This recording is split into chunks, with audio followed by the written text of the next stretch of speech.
Comment, I guess, from me. Um, as I said earlier, I don't think there's a party more responsible, assuming you're not happy about Trump's victory. If you are, then I'm surprised you're watching us.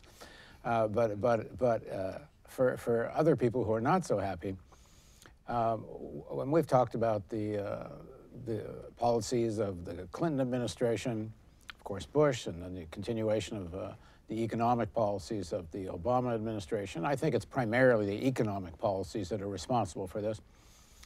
Yes, Trump's language of non-interventionism in foreign affairs certainly appealed to people, but it was fundamentally the shifting of even more vast amounts of wealth into fewer and fewer hands that created this condition, and the promises of Donald Trump, I think by any objective measure, will not alleviate those problems for people. But as one of our guests said earlier, this is like sticking up a finger, excuse me. This was just, we don't believe any of you, and we kind of don't really believe Trump either, but we're going to just stick our finger up, because we don't know what else to do here. The xenophobia, the racism, all of this we've seen before in history. There's nothing new about blaming the other, blaming minorities. There's certainly nothing new in American history about this. We're going to be opening up a restaurant in the Real News building called Ida B's Table, and it's named after Ida B. Wells, and who was a very courageous journalist, investigative journalist, African-American woman, who exposed systemic lynching. And one of the things in her investigation she exposed was that when unemployment went up amongst white workers, lynchings went up. And that it wasn't just anger from white workers, that it was being deliberately organized by employers to let white workers vent by going out and lynching black workers. So there's nothing new in what we're seeing here. But as dismal as this all might look for progressive people, and I personally do think this is not the best of scenarios that could have happened tonight, there is also something here, which is that the economic situation is smoke and mirrors. The economic recovery is false as far as any serious economist I've talked to. The federal bank threw tons of money at banks to make them look solvent. But the real bottom line of the economy is that demand, low wages are hardly moved at all. Real demand is extremely low, and it's going to get lower. Trump's policies, far from what he promised, are not going to increase jobs, certainly not going to increase workers' wages, which means the recession is likely to deepen here.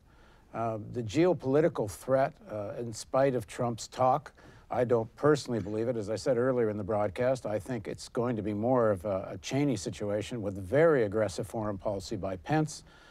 Pence's critique of Clinton is she was weak on Russia. Pence and Trump have talked about, we're going to put an end to ISIS. They've talked about bombings at a great scale.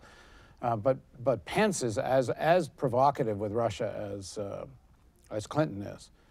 We'll see.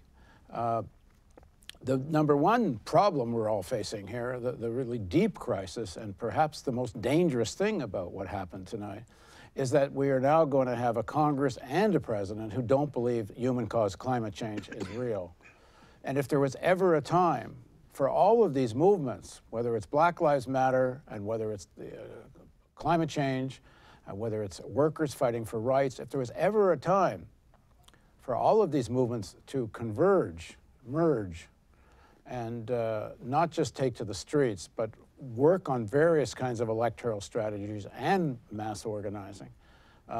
Clearly it's now. And at the Real News, we hope to be a platform for discussing and debating what comes next. We've done some of that tonight. We're going to continue. And let me once again stress the importance of the climate change issue, which got almost no discussion whatsoever in this presidential election. We have a new film out called The Koch Brothers' War on Climate Science. Well, Koch brothers are going to get their way for the next at least 2 years until 2018 and maybe beyond. It's a very dangerous time, very dangerous moment. But we humans have seen very dangerous times before, whether it's before leading into the First World War, before leading into the Second World War.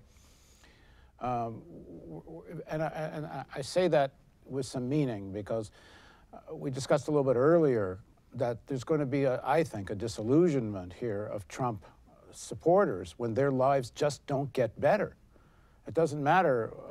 We know what is really coming down the pike here. And given this Trump-Pence alliance and Pence's connection with Karl Rove and the global agenda of these people, and it's not just these people, because certainly Democrats do the same thing, but the answer they have in these situations is war. And we need to be very aware of this and on guard for this. So we hope on The Real News that we will obviously be following all of this, and we hope you will join us. So thanks for sticking with us tonight, and we'll be back tomorrow to talk about the post-election fallout. And as I said, we will be a platform in terms of everyone discussing what needs to be done and what needs to be done next. Thanks for joining us on the Real News Network.